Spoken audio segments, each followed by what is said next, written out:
And we're at Daytona International Speedway, 3.5 miles, 12 corners.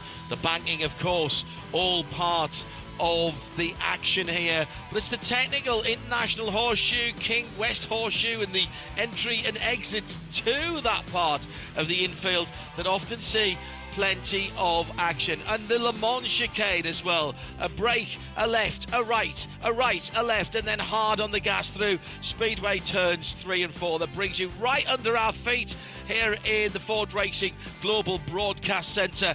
And it's a warm welcome to 2026, an IMSA competition. And it is competition after a weekend of testing and practice. We are going to set the pole positions in all of the classes for this weekend's Rolex 24 Hours of Daytona. Hello everybody, my name's John Hindorf, and alongside me for the season, welcome back to Ryan Marine, who has been here for a wee while. He's been watching all the Raw, but now Ryan, it gets serious. We're clicking it up a couple of notches. All the questions about, is this pace real? Do these teams need to be concerned? I think we're going to have a pretty good set of answers to these questions that we've all been pondering since the Roar last weekend, because for the first time, this really counts. Not just for the starting grid, but it's not too soon to start thinking championship. And remember, qualifying points, they can make the difference in a full season championship in the IMSA WeatherTech Sports Car Series. Around the world on RS2, part of the Radio Show Limited network of channels, here on 107.9 FM around the Speedway, and of course in sound and vision via the player at imsaradio.com, the video player at imsaradio.com. And if you're outside of the US, then you can also watch it on the YouTube channel for IMSA Racing. Hello to Mark Whiteleg, who's tuned in. He sent us a message on at IMSA Radio. 72 degrees in the air, 90 on the track. For those of you outside of the US, that's 32 Celsius on the track and 22 in the air. It's been very pleasant and temperate for this opening competitive day of our run towards the Rolex 24 Hours of Daytona. If you haven't been with us before, even if we have, I'm going to remind you of what happens. It is that classic IMSA fast and furious qualifying setup that we have for you, and in 2.5 minutes time we will release 21 GTD cars. Now these cars have to have to be in the green number background class, they have to have at least a non-pro driver, one non-pro driver in the car. We've got the bronze category in there, which has grown massively from last year and is about, well, actually almost half of the field now. Obviously that means that you've got to have bronze category drivers in those cars. We've got Corvette, we've got Ford, we've got Aston Martin, Ferrari, Porsche, Lamborghini, and so many, BMW and Lexus with the RCF GT3. And we've just heard today that this will be the last year for Lexus in terms of that name in IMSA, as the replacement car will be called the GR-GT3 and will make its debut in the Rolex 24 Hours next year. We've got the date for next year as well. It's already on the IMSA.com website. So it was officially unveiled late last year and will be racing in the IMSA WeatherTech Sports Car Championship under the Gazoo Racing name. Complete company restructuring that started recently. We were reporting on that on Midweek Motorsport a couple of weeks ago. So basically everything that isn't their hypercar will become, instead of Toyota or Lexus, will just become GR, standing for Gazoo Racing. There's a whole story from where Gazoo came from, but we'll save that for another time because we're getting close to the green flag. We've got a couple of voices in the pit lane, and I'll let them introduce themselves. Who's on pack? Well, it's like, this is great. Who's behind door number 1? Who's behind pack number 1 down there in the pit lane? Come in, pack number 1. Oh, and the silence. That's a bit of a worry. We'll pick up with them in a moment or two. What are we going to see? What have we already seen in this GTD category as we go, Greg?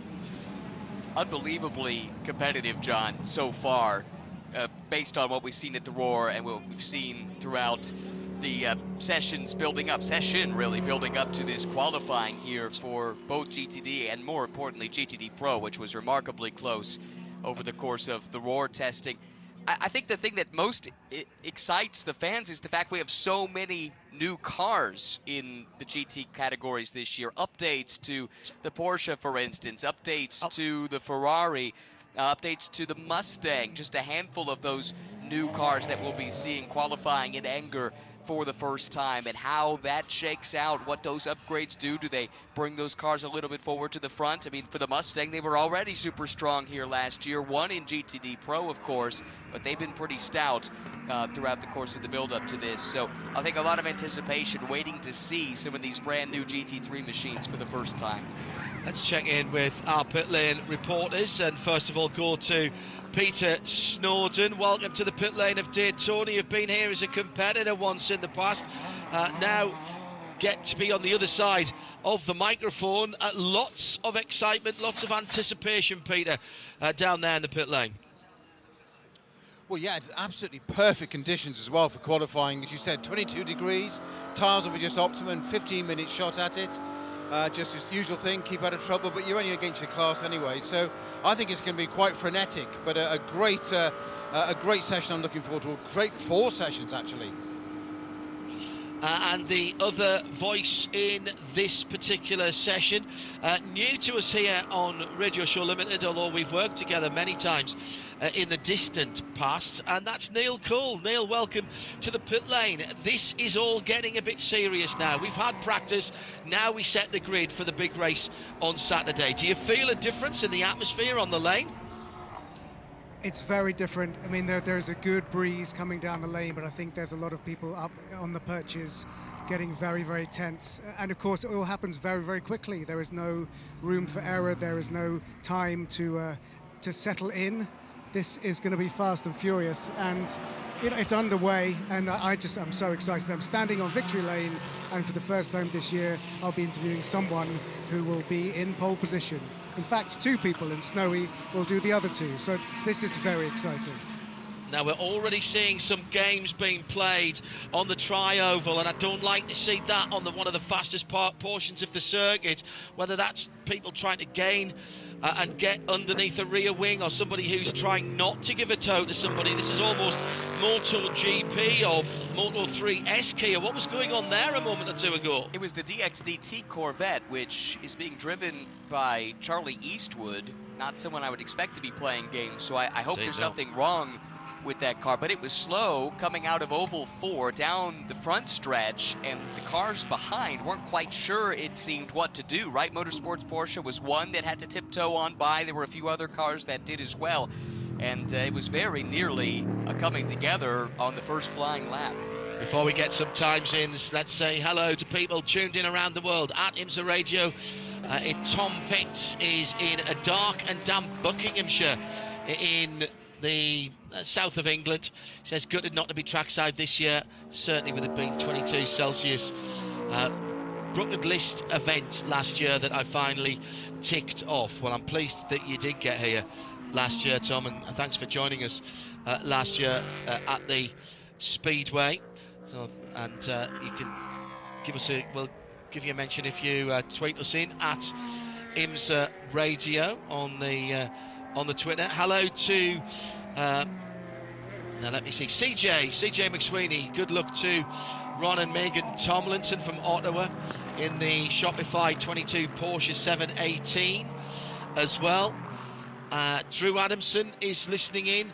And hello to I Am Pablo. Finally got my wife, Cora, to watch IMSA for the first time. Have a great day. Hello, Paul, for that one as well. Kevin, AM07, is evening time in the Netherlands and supporting Aston Martin. And Sam Piroton from Belgium is tuned in as well.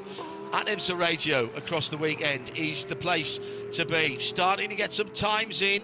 And Trent Hinman, never one to need a second invitation, straight into the 48s in the Lamborghini Huracan. for the number 45 team, the Dex Imaging car. Last year, pole in this class was a 146.634. That was Elliott Skier for Wright Motorsports. The GTD Pro pole, by the way, a 145.5, so significantly quicker. Both classes both use GT3 spec cars. No difference in the car specification between the two classes. If what we saw moments ago in Michelin Pilot Challenge qualifying is any indication, conditions today are warmer, maybe a little bit slower than qualifying of last year, so I'm not sure we'll necessarily match those times of a year ago, but it gives us, again, some idea of what these drivers are shooting for. AC94X says, IMSA bringing brightness to a long, wet British Thursday. Well, we're doing our best. One of the stars from last year, Giacomo Altoe, goes to the top in the Chevrolet Corvette GT3 with a 48.3, nice and tight at the top, half a second between the top two or three. Haven't seen Robbie Fawley put in a proper time yet, nor the Lone Star Racing Scott Andrews Mercedes AMG. Inception Racing, Fred Scharndorf has just left the pit lane as Charlie Eastwood for DXDT. Well, no problems with that particular Chevy Corvette because he's just got to the top with a 46.8, followed by Gradient Racing. Till Bechtelsheimer back with Gradient this year, and they're benefiting from the upgrades to that car. Till running the number 66 again, but he was in second a moment or two. But now Trent Hinman, Charlie Eastwood, Ryan Hardwick have all gone through and better the time, and it's Hinman to the top. I think there was a problem for Robbie Foley in the Turner car. They were just in the pit lane for the second time. It's not uncommon to do an install lap, come in and then go, but that was the second time down the lane, and they changed the right rear on that car and immediately sent him back out, wasting no time. So I do not believe this was part of their run plan.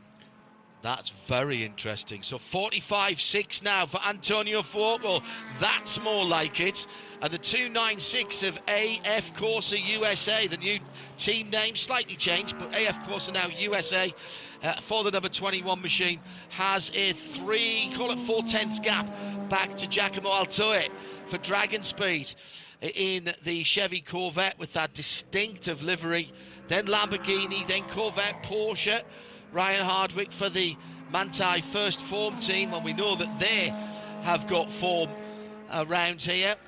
Giacomo Altoe, by the way, that number 81 car is the best of the Bronze Cup cars as well. What are they fighting for?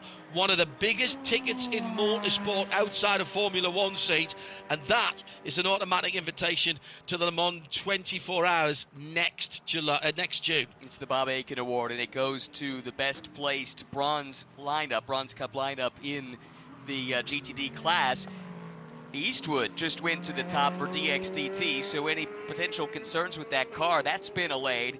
And shows what I know. I didn't think we'd go as fast as we did last year. We are already under the pole time even for GTD Pro a year ago. Now Robichon quickest for the Heart of Racing, and Aston Martin a 1:45.1.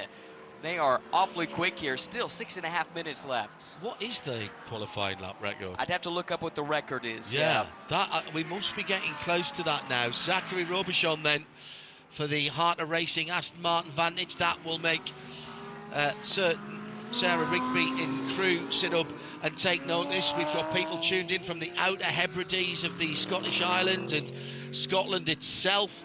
Plenty of people. Isle of Lewis there. Josh Smith is. Jordan Bremner in Scotland.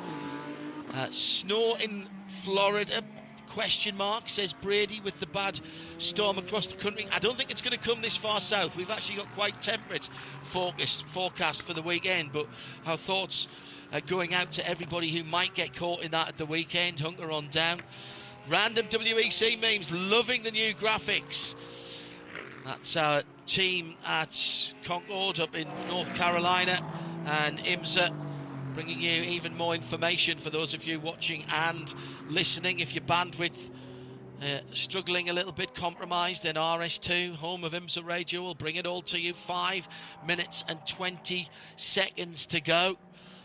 Hello to Brady and to Thomas Ricker in Germany and Ben in Ireland. Love Daytona, love IMSA, can't wait for the race on Saturday. Yeah, remember, it is Saturday.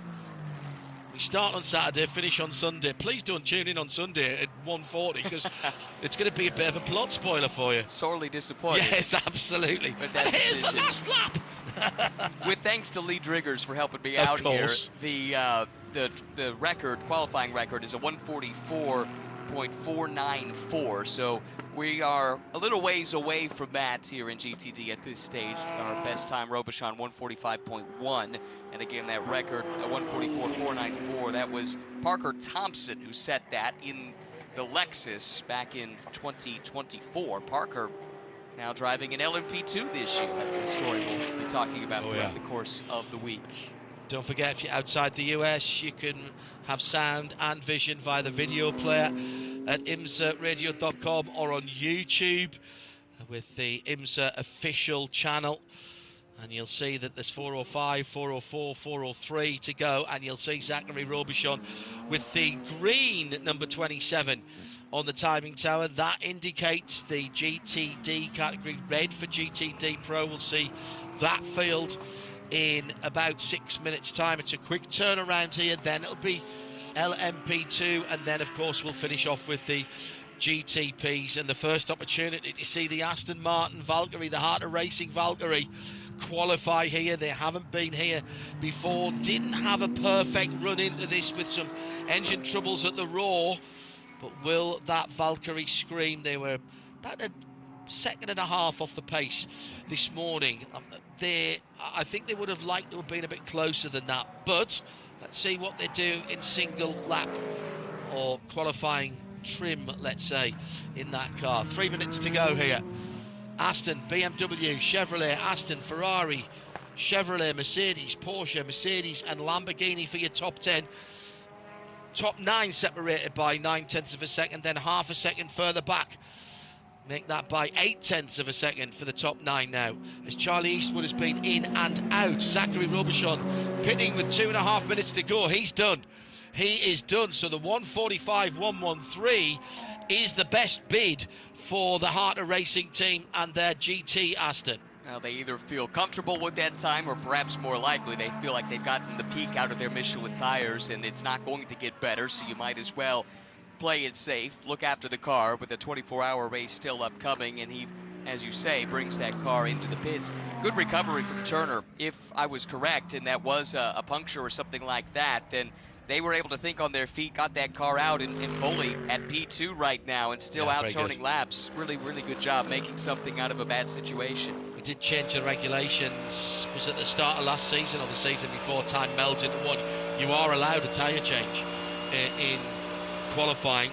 Hello to, is that only in the top class? No, I believe that is correct. Yeah, I was just going to say, I think this one might have been covered anyway because it was a force majeure situation if indeed they had a puncture, which it looked like looking out the window.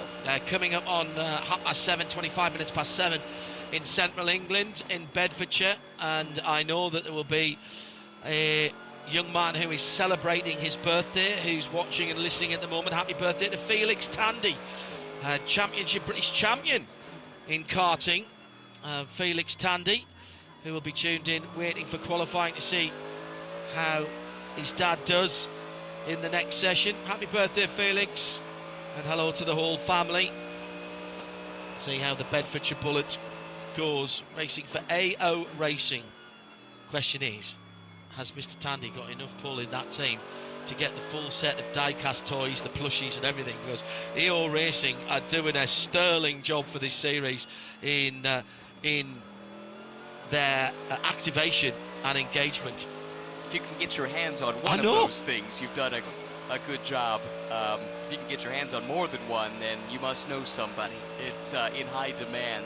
45 seconds left. A couple of cars still out on decent laps. Trent Hindman just a moment ago did his best lap with his personal best sectors 1 and 2. Still, though, on the outside of the top 10. That's how competitive it is. It's basically a less than a second covering the top 10 in this field. Fred Schandorf's on a decent lap. Philip Ellis was trying to push, but is down a little bit through sectors 1 and 2. Not that far off of Robichon's pace, though, despite not having personal best times in sector 1 and 2, and he'll stay on it and might get one more crack at it, John, with just 6 seconds on the clock, needs to get across the timing and scoring line, and he does so. Yeah, goes through.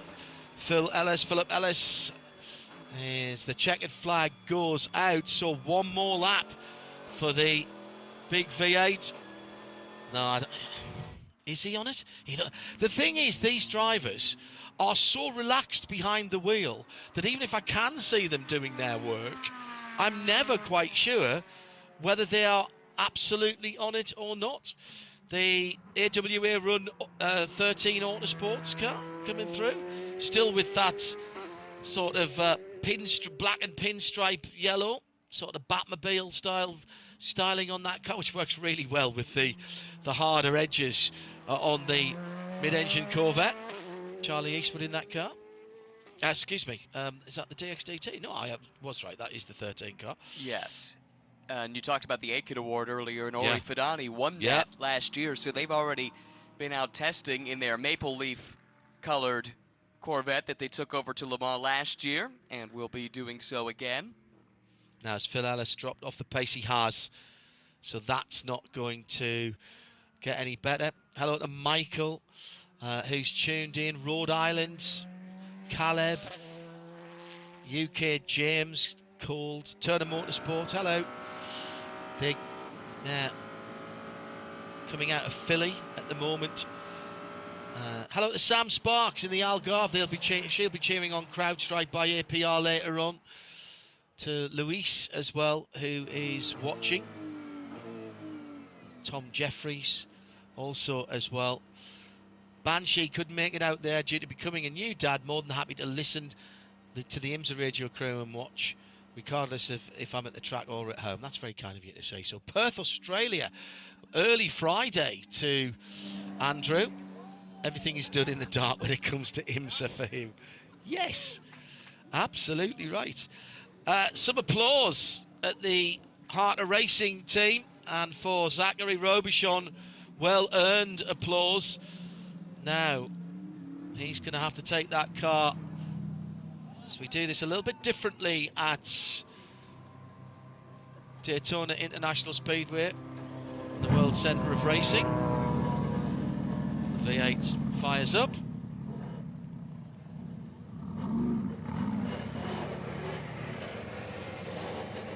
Racing cars going slowly never sound good, do they? Subject to post-qualifying technical inspection, will roll to the line like this in GTD. And all the GTDs, regardless of the times they set, will start behind all of the GTD Pros. So it'll be Aston Martin and the Heart of Racing team, number 27, from Winward Racing in the 57 on the outside for AMG, then Turner Motorsports BMW in the 96 on the inside of row 2, then the Chevy Corvette. 4 different manufacturers with DXDT taking the outside of row 2, then Aston Martin for Van der Steur Racing and AF Corsa on row number 4, Chevy Corvette for Dragon Speed and Mercedes for Lone Star Racing next up, and the top 5 rows made up of the Ferrari. So that's the second of the Ferraris there for Inception, and the best of the Porsches is Wright Motorsport, the 120, the time done by Elliott Skier.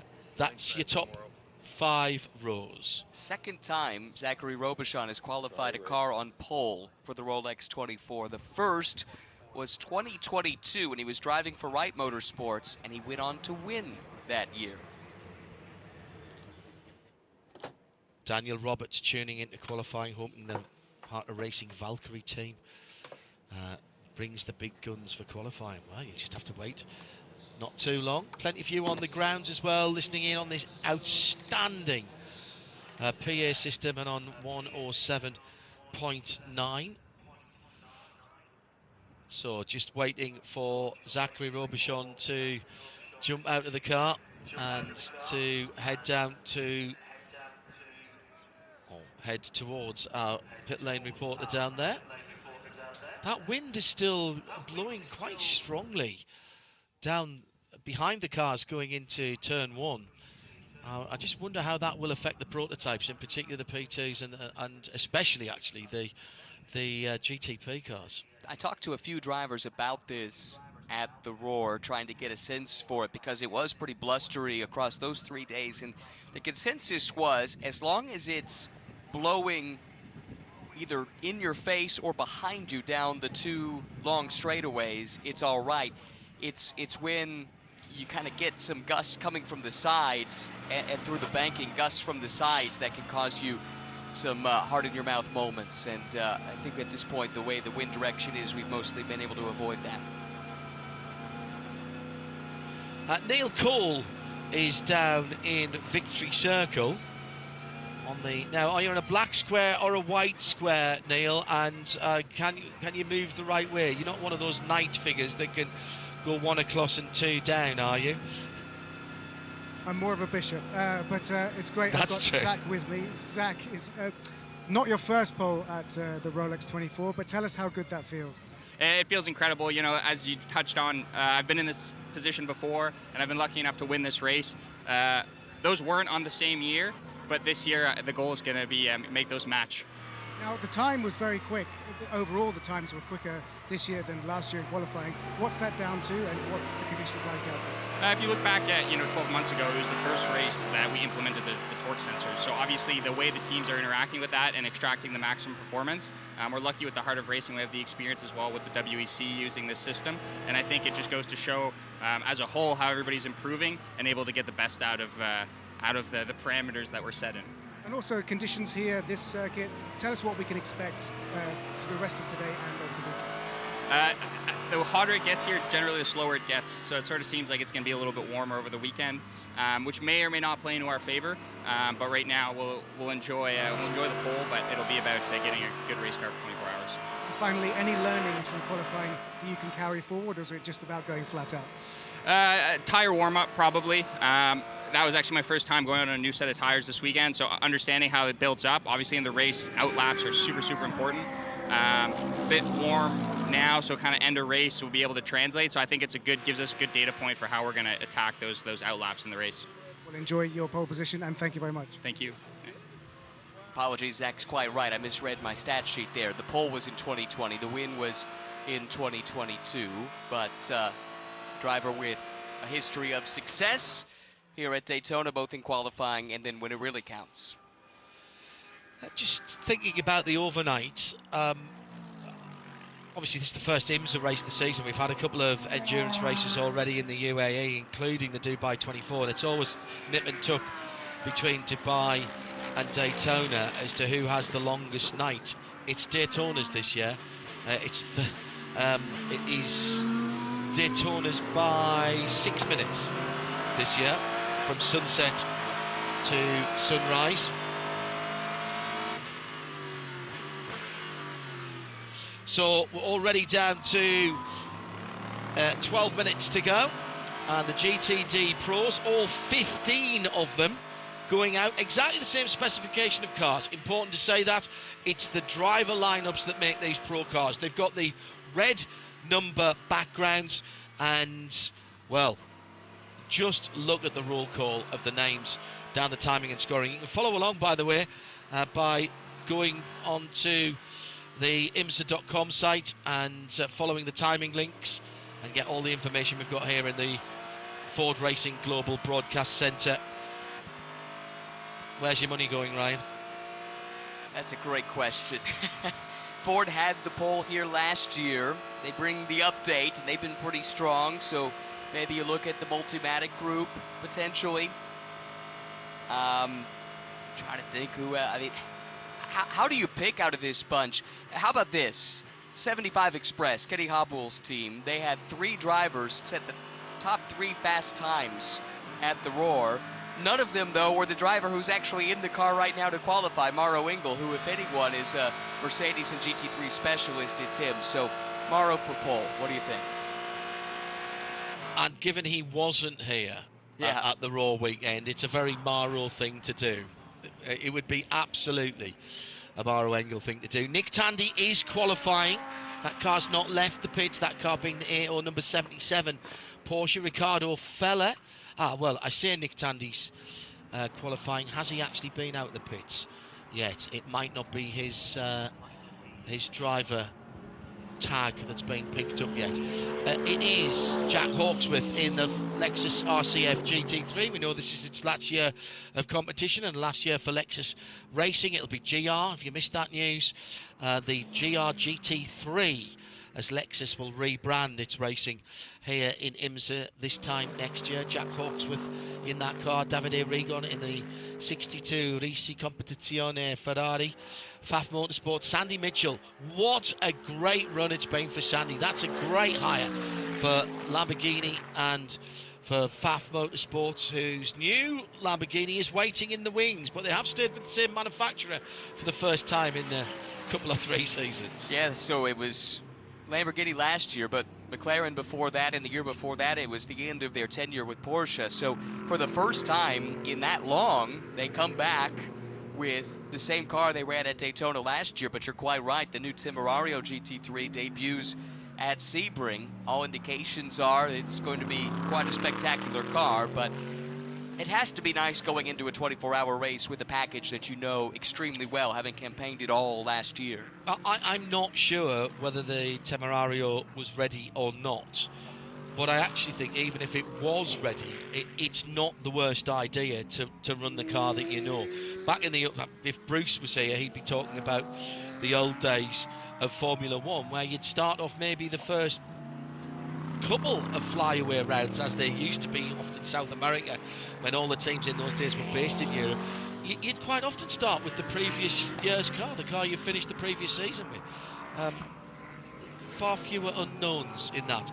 Coming down to 8 minutes to go. As yet, nobody in a GTD Pro car has gone faster than Zachary Robichon, but as I said before, that won't matter.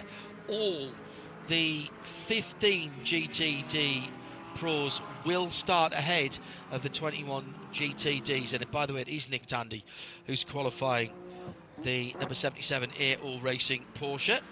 First time back in a GT car in this championship for a while, although no stranger to GTs. Even when he was driving in the prototypes, he was popping up in all kinds of other places and winning races, particularly 24-hour races. He seems to have made that a bit of a career. Now he's just got to tick off all the 12s, which I'm sure he's quite aware of. It does mean he's got to come down to Bathurst at some stage, which I keep ribbing him about. And he said, don't blame me, I'll go down there. It's just somebody give me an invitation. Be on a plane like the Clappers, I think. So exactly halfway through now.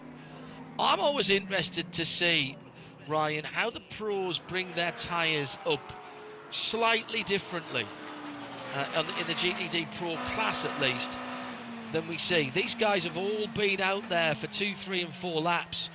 The best lap for Zachary Robichon came on his lap 4, and that's the lap that some of these guys are coming on to now. So is this where we see the fireworks? I think we're starting to get close at this point. It's worth noting that in GTD, typically in the shorter 2-hour, 40-minute traditional IMSA races, you'll see the teams qualify their lower graded driver in GTD. Here, because of the 24-hour race and some strategy considerations, we saw drivers like Philip Ellis and Robbie Foley, who never would normally get a chance to qualify in the shorter races. They were out in GTD. This is a really captivating story, though. Second place on timing and scoring. Rahal Letterman Lanigan, so many years with BMW, but now it's the papaya of McLaren, and they go to their McLaren ace, Dean McDonald, who's never been to Daytona before, at least not to drive. He's been super fast in this car for this team, going back to the Roar, and this would be a remarkable story if he were able to put that car on the front row or even on pole. Yeah, it doesn't have to beat Zachary Robichon, Phil Ellis, Robbie Foley, Charlie Eastwood and Neil Verhagen's time. But he does have to beat Neil Verhagen, because Neil's just gone ahead there even as I started that sentence.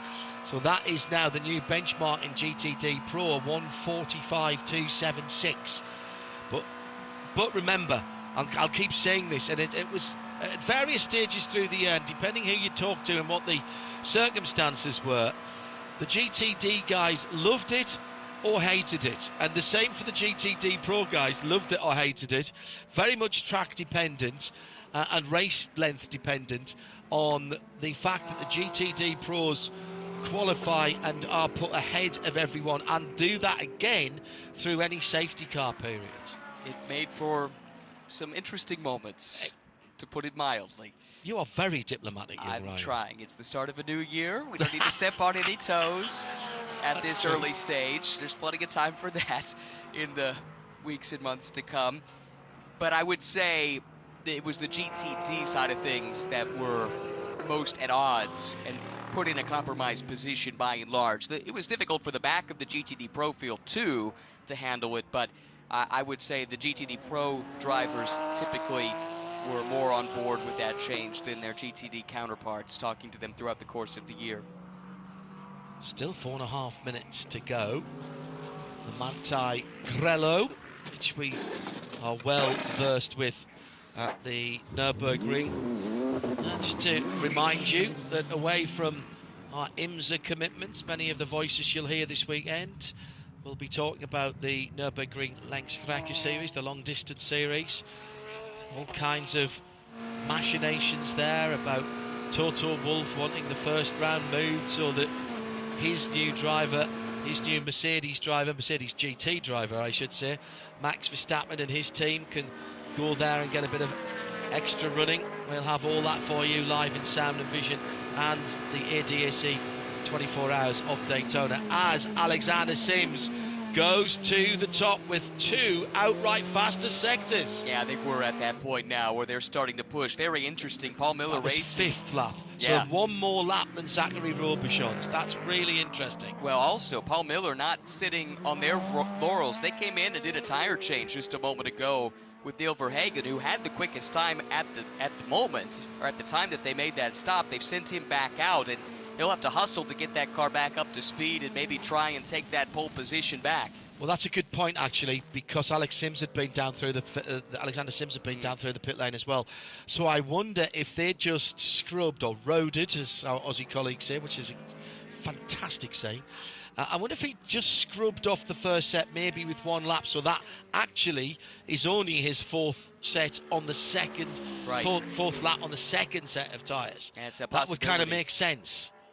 Watching Windward Racing now, their number 48 GTD Pro entry, they actually are carrying a bronze in their driver lineup. You can do that, but a regulation change from last year, it used to be if you were a bronze driver and you ran in GTD Pro, you had a shorter minimum drive time to fulfill than if you were in regular GTD. That's gone now. You have to apply to run in Pro if you are a bronze and get approval, and then the minimum drive time for a bronze driver is the same regardless of which category that you're in.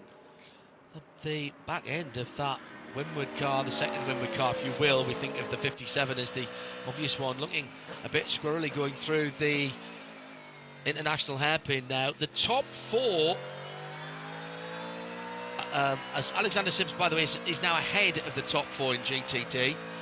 Neil Verhagen is back out again. Dean McDonald still holding down a very creditable 3rd in GTD Pro ahead of Maro Engel. Dean's just pitted. Now, what's Maro Engel's split times? Not bad, not bad. He's got 1.5 minutes to get around. He should be able to do that quite easily. So if Maro Engel wants 1 more lap for the 75 team, he's got it. Waiting for the Mustang to come around as well. In the hands of Fred Vervisch. The Fred for Ford Racing is the branding there. All rebranded towards the end of last year. We're talking to you from the Ford Racing Global Broadcast Centre. Our thanks to the Blue Opal for the support of the IMSA radio broadcast team. Both here and further afield. Indicator on, very accomplished driver and clearly thinking about his fellow competitors there. So coming into the Le Mans chicane on the back straight, left-hand indicator on to tell people he was staying down low so that they could go around them on their fast lap. Nick Tandy, 15th out of 15 at the moment. I don't think I've ever said that about Nick in any form of racing ever. And he had a good first sector. He was trending to be within a tenth of Alexander Sims, but gave it all up in the middle sector. It looked like he was thinking about taking it to the pit lane just a second ago, but stayed out, realizing there is time for one more push lap. That lap was not enough to improve his position, still propping up the order in Rexy for AO Racing, but one last gasp here to try and get up another position or two, with the checkered flag now waving here at Daytona. So the Evo version of the 992 GT3R and Nick Tandy back behind the wheel of a GT car where he made his name, made his reputation. Still runs Carrera Cup GB team, honouring the name of his late brother, Joe Tandy JTR, Joe Tandy Racing. I have their decals on the back of my 968 Sport, and I don't think he's quick enough. There's a shake of the head from my co-commentator here. Yeah, first sector was a far cry from what he needed. Look at that, both Porsches, in fact, in the class, 14th and 15th. Ricardo Feller in the number 911, the Manti car, sitting down in that area as well. Basically, we're talking a second away from the best time of Alexander Sims, and a second away from Zachary Robichon's time in the GTD. Only one GTD Pro has beaten Zachary Robichon's time, but that doesn't matter. The whole field of 15 cars will start ahead. So now here's the conundrum, you see. If those two Porsches, if that is really their pace, and the Ford Mustang of Dennis Olsen, the 64 car, and the Lexus of Jack Hawksworth, if they're all a second off the pace, the speed of the cars at the front of the GTD field, which will be lining up behind them, and there's no gap between those two particular grids, that could make for a spicy opening lap at any restart. Therein lies the headache we've been talking about. The GTD drivers, it happened several times that the first handful of GTD drivers were quicker than anyone in GTD Pro last year, and yet had to start behind. But hey, that's the rules as they're written. We've had a year to get used to it, and I think the expectations have been made very clear about how race control wants them to behave when the green flag does come out. In fairness, and Clark Duffy spotted this as well at IMSA Radio, the Porsches weren't great in GTD qualifying either. Absolutely right there. 18th, 19th, 20th. That was the best of the Porsches. 10th for Elliott Skier. And was that the best of the Porsches? I think it was. So around about the same sort of time, 8, 9 tenths off. Elliott was the GTD pole sitter here last year in the same, well, it was the previous generation car, but same team. So if anyone can get the speed out of it, you'd think he'd be the guy. Hello to Neil Gardner up on the coast of eastern England, listening in and being slightly distracted by RAF Typhoons on exercise over the coastline at the moment. Often get those up there. Bright yellow Corvette then coming around. Alexander Sims, been with that team for a wee while, stays to the left and pulls into the victory lane entrance. Our colleagues from TV will get in there first, and then we'll have a chat with Alex. And here he goes. Oh, having to do a little bit of a Austin Powers 3-point turn. I think it is only a 3-point turn, though. Hello to Guga 14, Queensland. What time is it? Nearly 6 o'clock in the morning there. Thank you very much indeed. Joe in South Wales, tuned in. Swade in Oxford, loving the coverage from IMSA. And Josh in Orange, shout out to my fellow motorsport marshals over at Daytona, looking forward to going to Le Mans again this year. Nothing quite like it.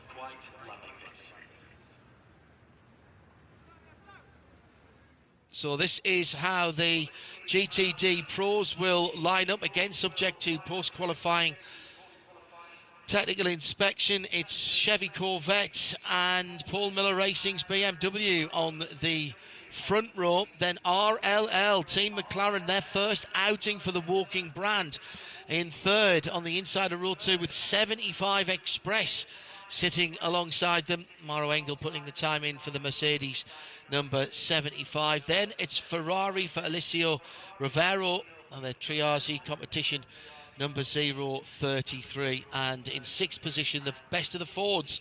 First and third here last year for last year's version of the Mustang. And this is the new and improved version.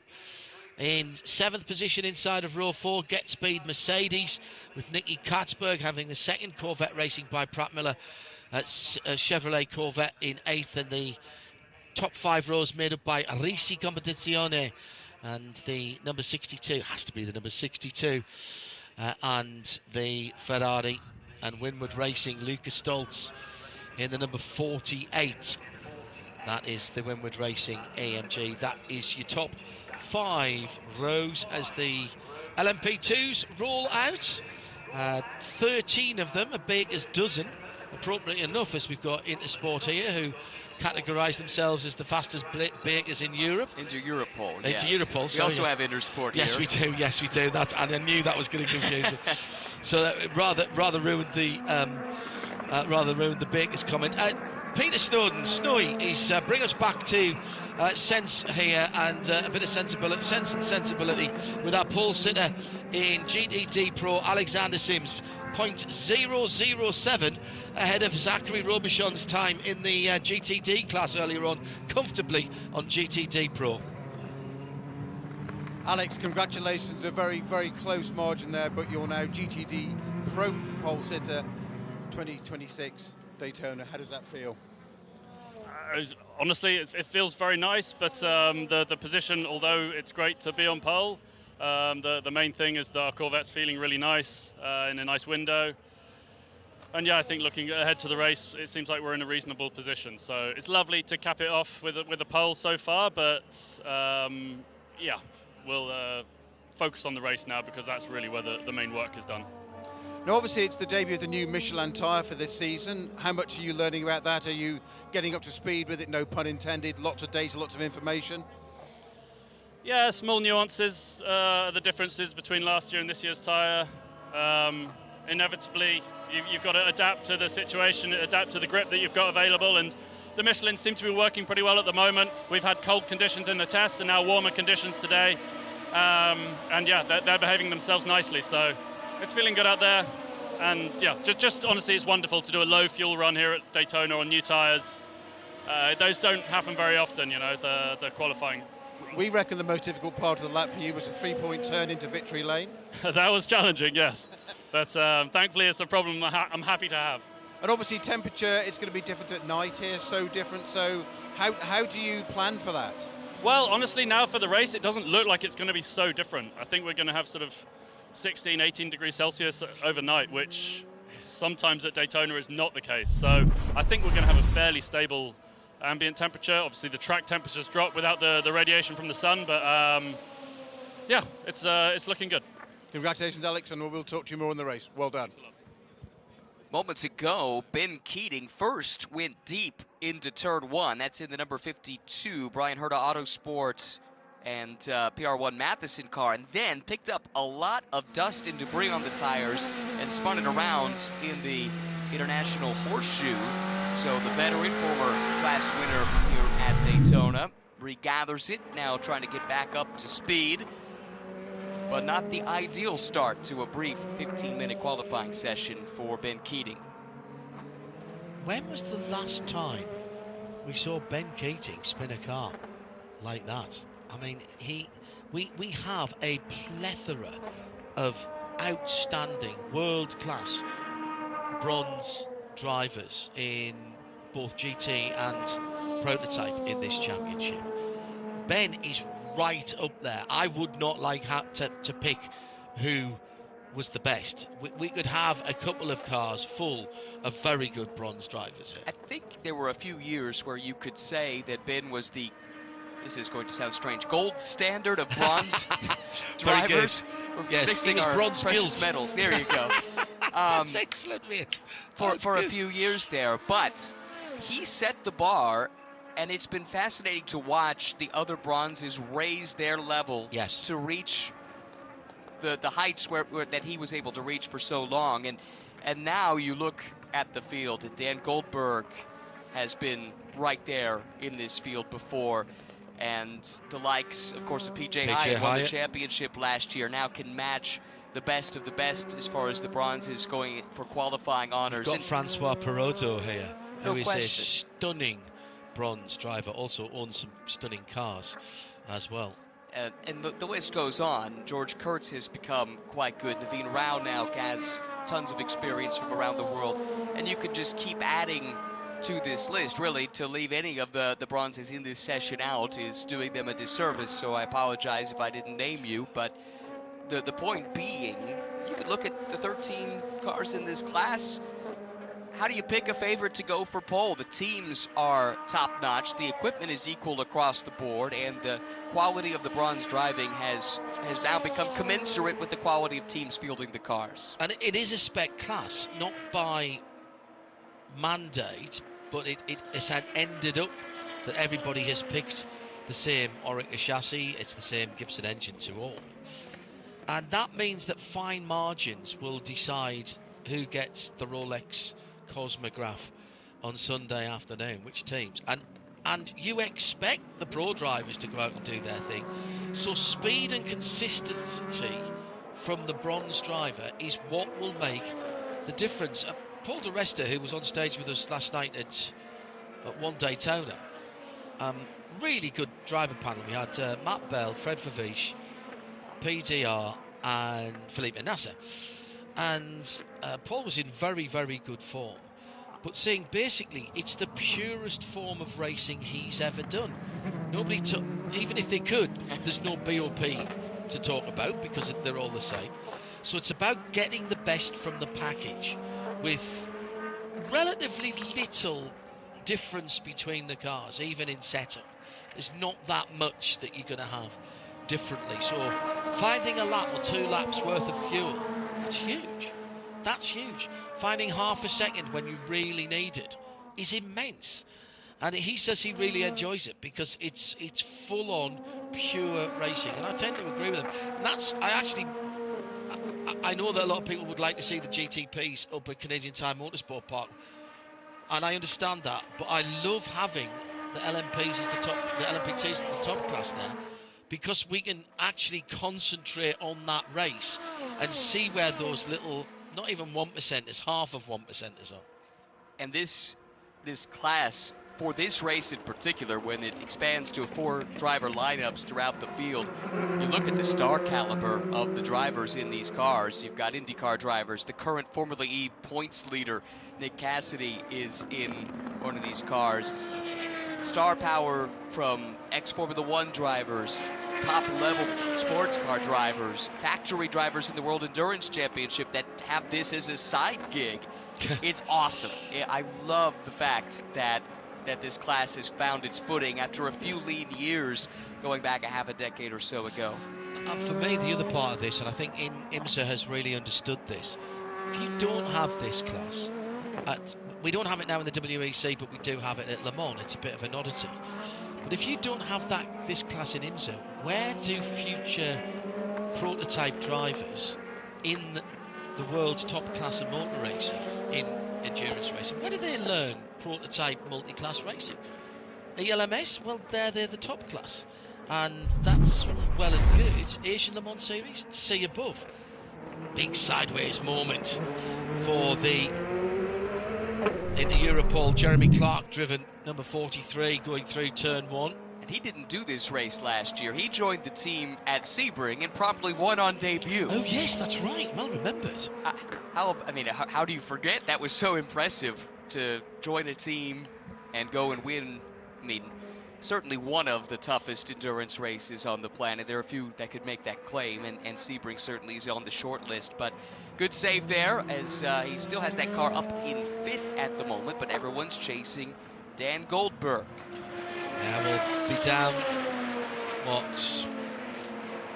few hours south from here, in the week of St. Patrick's Day. Getting into Sebring actually on the 17th, and it's the weekend. And then straight from there to Qatar for the first round of the World Endurance Championship. Actually, you can't, about think you can get there unless you've got private transportation to see the WEC cars actually running on the track, but we'll be there in plenty of time for a couple of prologue shows and then our live free coverage of round 1 of 2026. The endurance world nowadays so front loaded to the early part of the year. Down to the last 5 minutes now, and Jeremy Clark goes up to second place for Inter Europol, notwithstanding that sideways moment at turn 1 and a bit of Michelin rubber laid down coming out of the international hairpin horseshoe as well, sorry. But look at the gap first to second. Dan Goldberg, who was on pole for this race 1 year ago, went on to win the race after some technical inspection post-race helped to promote them. That's another story for another day. But half a second clear of the rest of the field. Still plenty of time, 4.5 minutes left in the session, and we're a far cry from the pole time of a year ago. It was a 1:38.676, so that tells me there might be a little bit in the bank. And what do we typically see in these LMP2 qualifying sessions? The bronze drivers in the car, they get more and more comfortable. Well, as the session continues. Watch out for PJ Hyatt. This will be his first meaningful lap as he comes across the line. Nailed sectors 2 and 3 and a 39.6 is the result. And he's 2/10 to the good.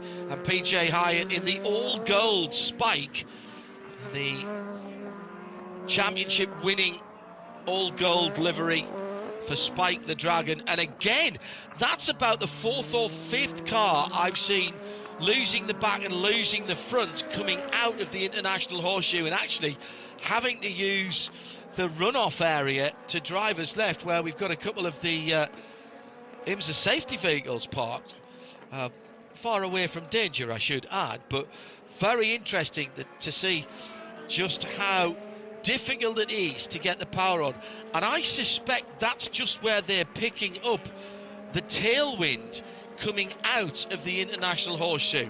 So PJ at the top for all of a couple of seconds. Jeremy Clark by 8 1/1000ths of a second has Inter Europol up at the top, but there's a few that are chasing. Hyatt just did his best first sector. He's within a 10th or so.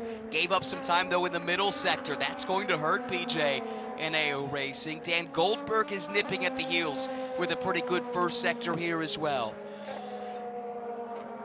What a spectacle just for qualifying. It's amazing stuff. Top 3 within 2/10 of a second. Get your phone out now and put it on the stopwatch mode and see if you can start and stop the stopwatch that's anywhere near 0.008 of a second. That is getting on for the blink of an eye. PJ with a big moment down into 1, locked it up, got sideways, kicked out wide. So this is a bit of a throwaway lap. He needs to get around and get started on another lap before time expires. Is that an understeer oversteer moment or Yes. an oversteer understeer moment? No, I think it's the back end going first, isn't it? The back end just giving up in the middle of the corner. But again, that's I wonder if that is where the wind catches the back of the car as well that way, and it's pushing it around. Because you do get a little bit of lee from the wind as you turn in because of the timing tower and the big screen there. But he's just come out of that, and there's off again for Inter Europol, exactly the same place. Yeah, it's a theory worth consideration, certainly. I'd also throw in to the conversation the fact that it is warmer today than it has been right now at any point in the previous week and a half. 84 degrees on track. Doesn't sound like much, but we were topping out in the low to mid 70 track temperatures last week during the Roar, and it's just been creeping up in temperature ever since. Temperatures just started to drop on the track a tiny bit. We've got a tiny wee bit of overcast. It's still very pleasant. Air temperature is 21 or 70 Fahrenheit. Track temperatures just come back under 30 Celsius, which is 84, and I think we had 88 earlier on, if I remember correctly. Down to the last 45 seconds. Who has got the performance? Daniel Goldberg, His last lap was his best lap for United Autosport. The number 22 car is on the inside of row 2. Ben Keating would be alongside him at the moment. Who is out of position? George Kurtz hasn't pulled one out the bag yet in the 04 CrowdStrike Racing by APR. I expect to see him better than that. Is he struggling with a problem, or is he doing the George thing and just building up? He's on what will be his last lap now, waiting for cars to come to the line. It looks like into Europol, and Jeremy Clark with that scant margin of 0.008 is coming in to the pit lane. Meantime, a problem out on the circuit. It's Naveen Rao, Era Motorsport, who's gone for a spin. That was in the International Horseshoe, and he'll desperately want to get going. Checkered flag is out. A red flag would have cost him his best 2 lap times, but he's able to continue on. It looks like he'll do no better than 7th for this year's 24 Hours of Daytona. Yeah, the reason he didn't want to cause a red flag is he would have lost any fast time that he'd put in, and basically have to start, albeit only from the back of a 13 car field. So Spike on a bit of a lap of honour for PJ at the moment, but it's a lap of honour for the front row only, as Jeremy Clark has already pitted. PJ's coming in to the line now for, now who was that?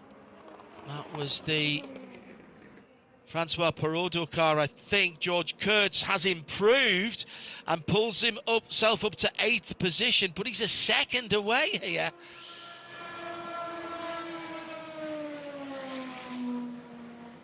Improvements coming through. Who was that? That was Ben Keating, improved on his last lap.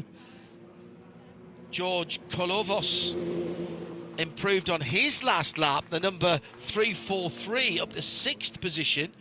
Naveen still to complete, is the only car to complete, but he will not improve because of that mistake. So it is the self-styled Europe's fastest bakery, and Jeremy Clark will bring the Inter-Europol competition machine into victory lane. What did you make of that? Well, for him to come out on top in this session, PJ Hyatt is as quick a qualifier as anyone over the last couple of years in LMP2. He ends up 2nd. Goldberg on pole for this race a year ago ends up 3rd, and Ben Keating needs no introduction, 4th. That is some heady company for Jeremy Clark, and he looked like he was right at home in that car right away. Really impressive stuff from the Inter-Europol team, which won a championship in IMSA and LMP2 just a couple of years ago. Seems like they've got a pretty good handle on that package, and Jeremy was able to get the job done.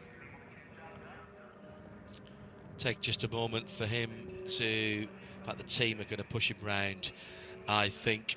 So, provisionally, here we go into Europol from AO Racing, 43 from 99. That'll be your front row for LMP2. All Orica LMP2 07s with the Gibson power unit. Then it's United Autosport, the number 22 car from Brian Herter Autosport, the 52. I'm going to have to get used to saying that, of course, in LMP2 competition.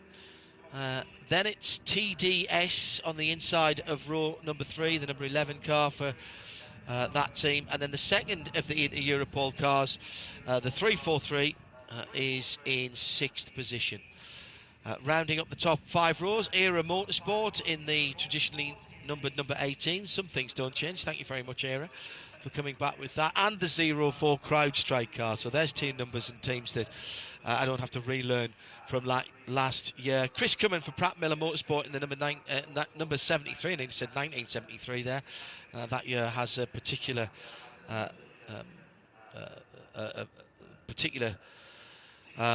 good memories for me. And United Autosports USA for the number 2 car, Phil Fayer put that one in 10th position. As this is a slightly smaller field, might as well go through with John Ferrano in P11 in the number 8 Tower Motorsport car. Francois Perraudot for AF Corsa USA in 12th, and outside of row 6 then. And John Fields returning to Daytona for Intersport Racing, the 37, their traditional number, in 13th position.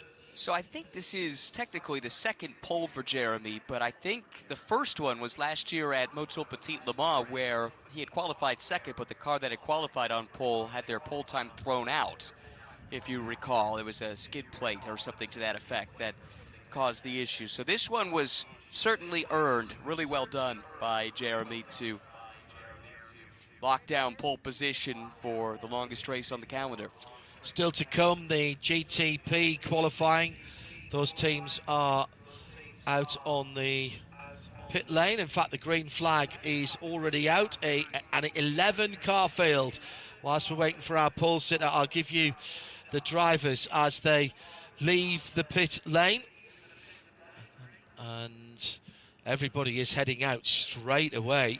Expect to see tyre changes here. It is a green flag, although they've pulled up short for the moment.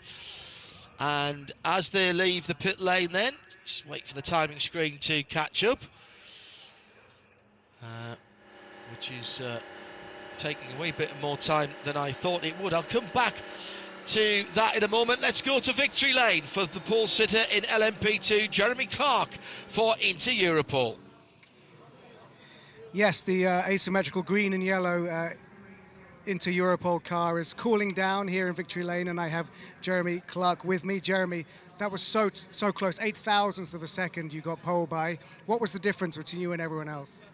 You know, I think, this track takes a lot of patience. It's a very technical track, but also takes a lot of bravery through some of the fast corners, and it's really about focusing on every corner and just hitting everything just right. One mistake, you're, P6. So it's all about putting down the perfect lap.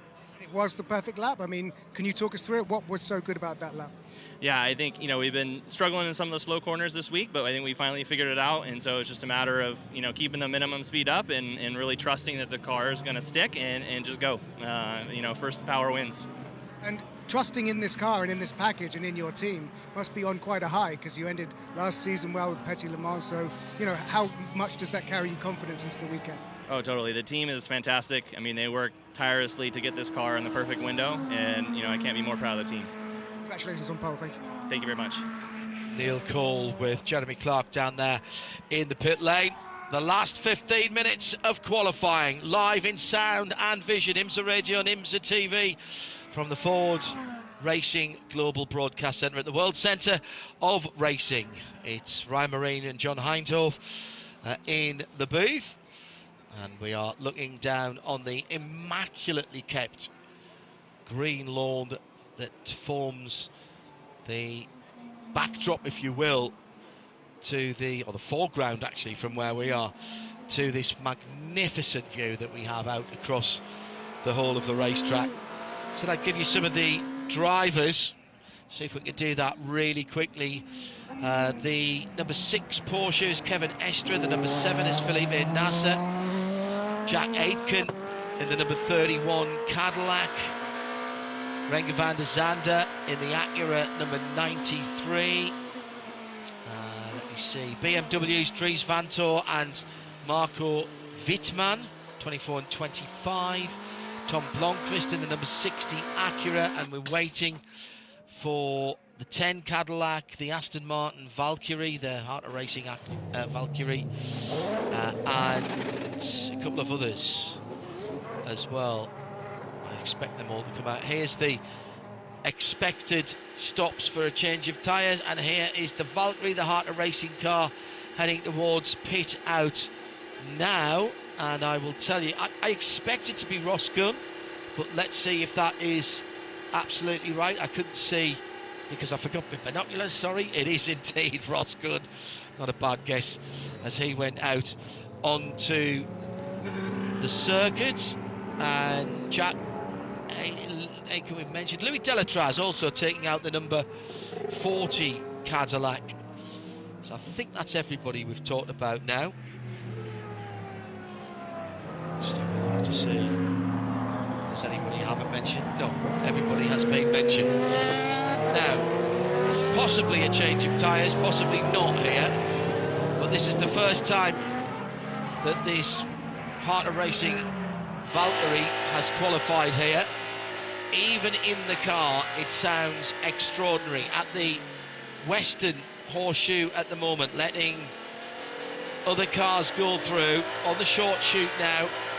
But the acceleration is phenomenal. I call it a short chute, but from one of the slowest corners on the circuit, they're up into 4th gear. Now onto the high banks.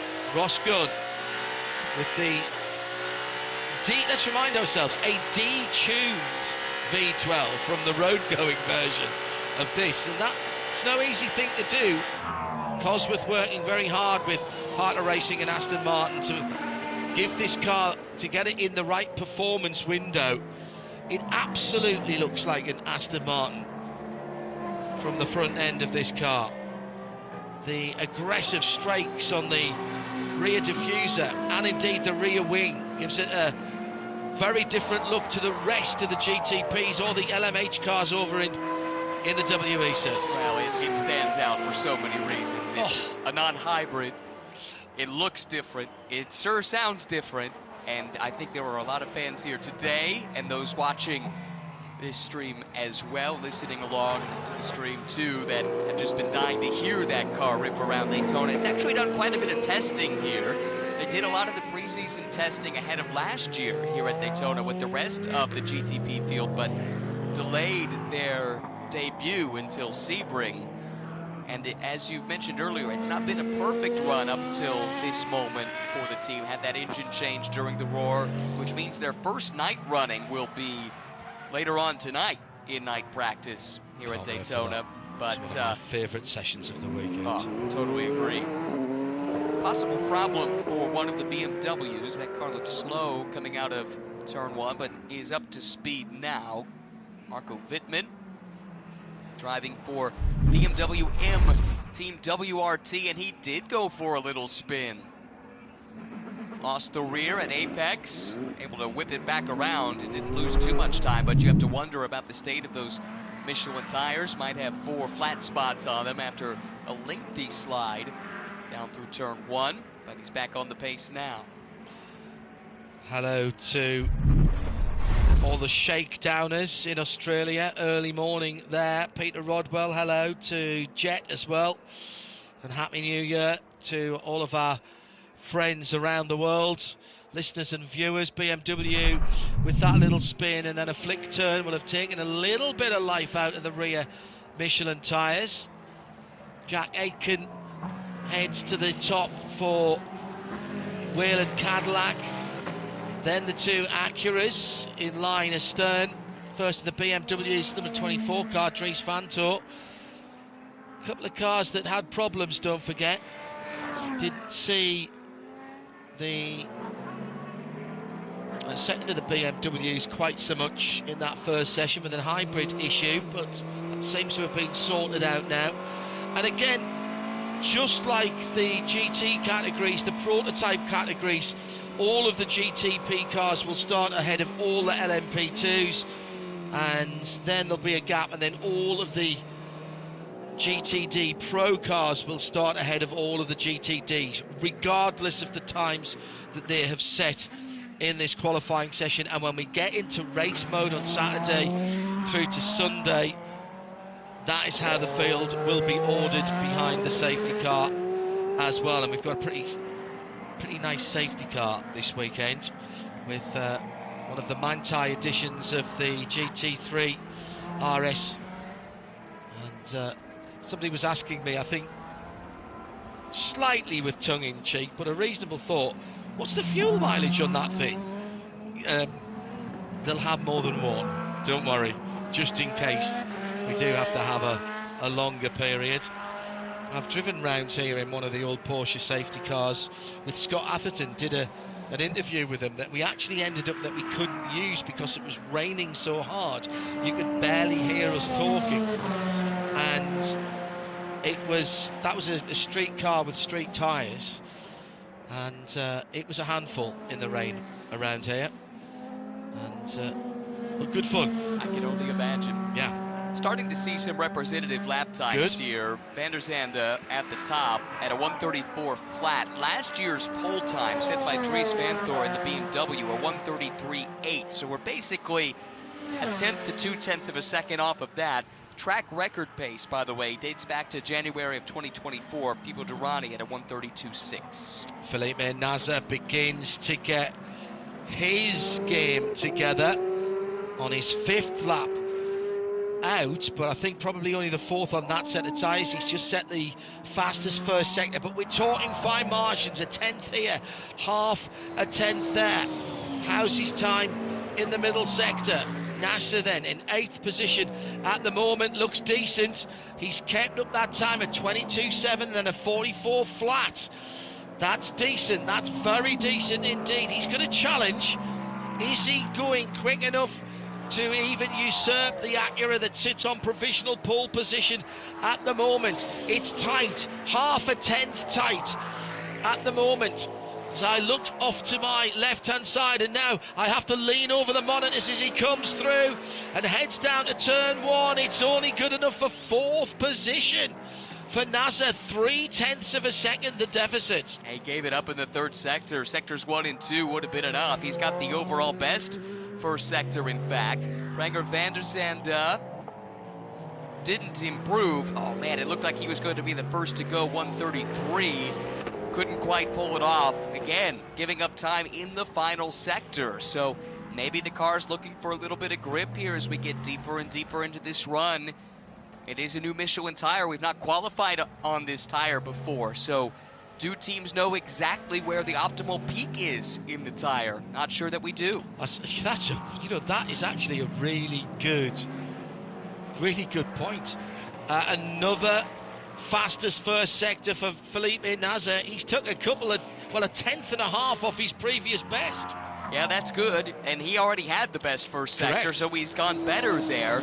However, it was after this that he started giving up time relative to Renger's pace in the Acura, still trending the right way at the end of Sector 2. He's up over a 10th now through the Le Mans chicane.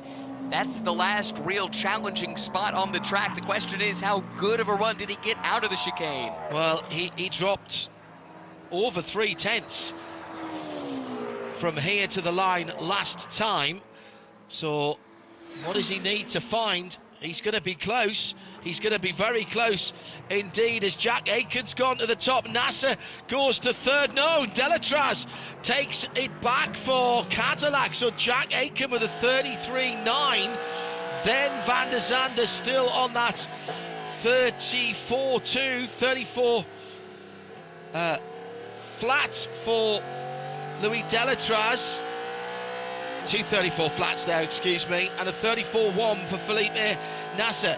So only Jack Aitken in the 93-second mark at the moment with 2.5 to go. That is just a fraction off of the pole time from a year ago. Again, set by Dries Vanthoor. The BMWs haven't seen much out of them here in this session. They're about a second off. Their best one is Vanthoor down in 8th, but maybe just keeping that powder dry. Meanwhile, Delatraz is on a push lap right now. His first sector only 12 thousandths of a second off of Aitken, so he's certainly in this fight.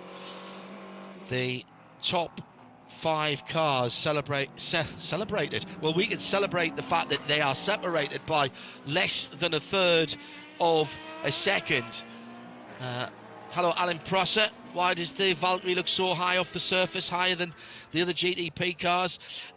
Mainly because what you can't see is where the front wing is under the front and what they're doing with that. And their control, as we were saying, their movable, their adjustable aero device is in the front, where everyone else is at the back. They have a fixed rear wing, so they control the aero and the flow of air under, over, and through the car by the rake. Oh, there's a frown on the face of Ryan Marine next to me. There were 2 laps I thought might be good enough to challenge. One was Delatraz. He gave up a couple of tenths in the middle sector. The other was JDC Miller Motorsports. This is not the updated Porsche 963 that the factory team is running. JDC is electing to run last year's bodywork on this car, not with the Evo, and they've been really fast, nipping at the heels or even slightly ahead of the factory cars at various sessions in the build-up to this, and Nico Pino was super close to Jack Aitken's time through Sector 1, but it all went wrong in the middle sector. Now he's got to gather it back up again for one last gasp. Under a minute to go. And touring back for the Porsche. Kevin Estre, that? No. Oh, is that Blomqvist's car? I think so. Yeah, you're right, it is. No, Yes. I'm sorry, it's the other one. It's Van der This is the Zande, the 93. 93, Apologies. yes. Too many red and white cars looking further forward. So in that car comes a new sponsor on there is Phillips 66 Petroleum on the red, white and black Honda racing car. Yeah, that was coming out of the Western Horseshoe that it all went wrong. Almost sounded... Oh, is he out of fuel? He's out of fuel. They got their fuel calculations half a lap or a lap wrong, maybe. How bizarre, given that they've got a petroleum sponsor as their new major sponsor on the side of that. Ah, well, it did sound like it wasn't running quite right. Possibly not on all of the 6 cylinders. Checkered flag is out. Waiting for anybody to improve. Well, there were improvements on that last lap for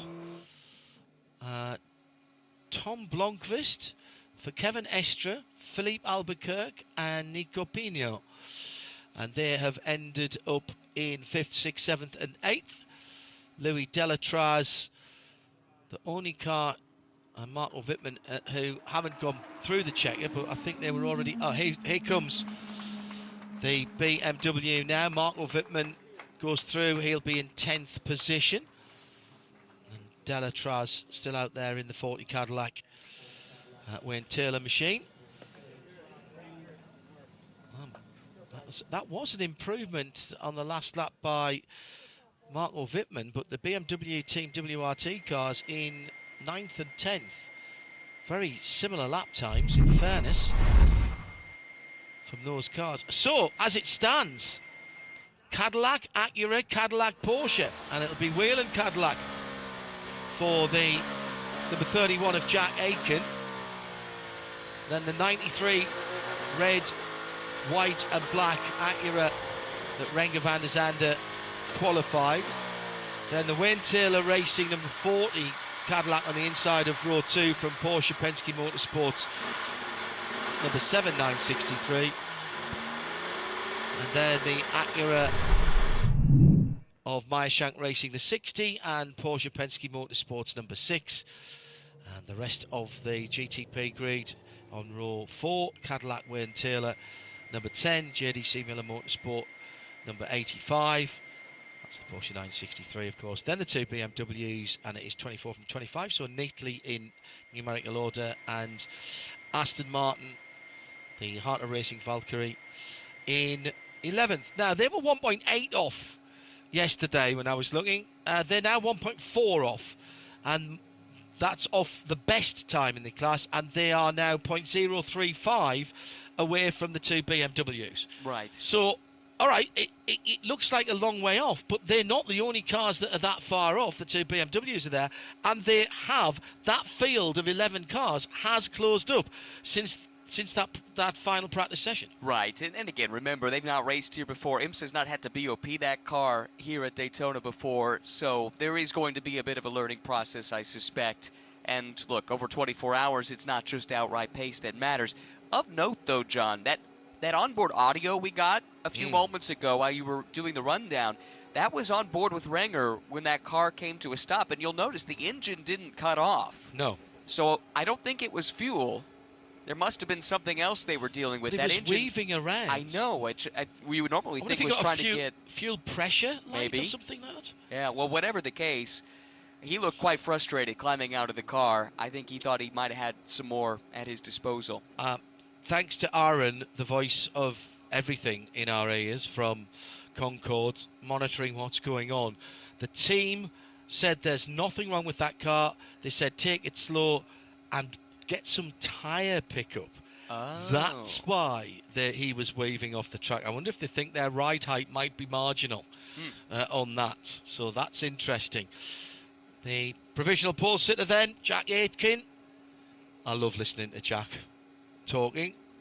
He's no nonsense in the way he talks and also in the way he drives. Of course, he can roll in on electrical power, can't he? Into the pit lane. So the silent approach from the Whelen number 31. So your impressions of qualifying as we've had the full gamut now. So into Europol on pole for P2.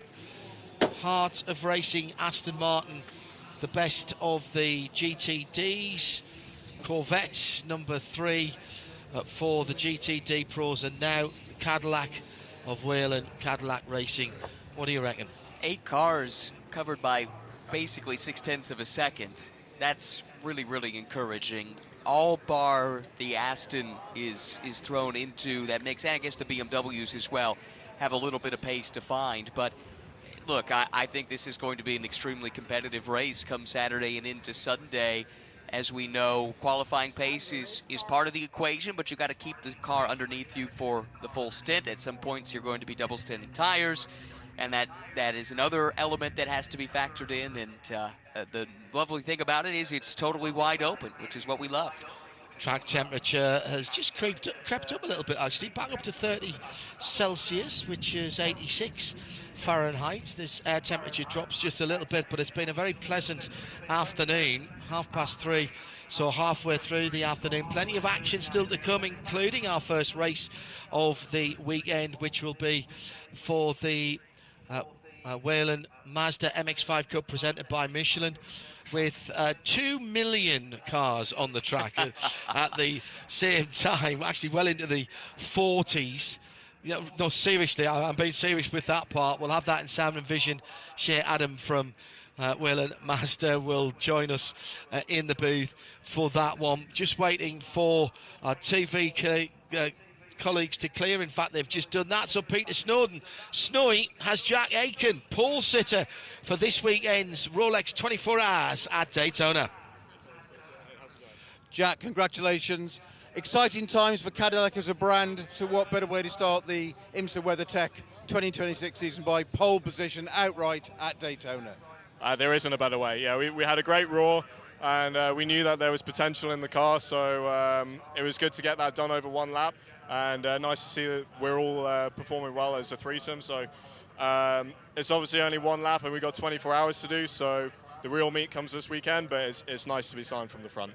Somebody asked us a little bit earlier in the show in the week of how important is a qualifying position in a 24-hour race. Your smell, go on, tell me. No, not very much. I think someone even told me coming into this weekend that the last, I don't know how many years, the pole sitter hasn't won the race. So we're going to try and break that duck. I mean, it doesn't mean anything, but hopefully it shows that we're fast.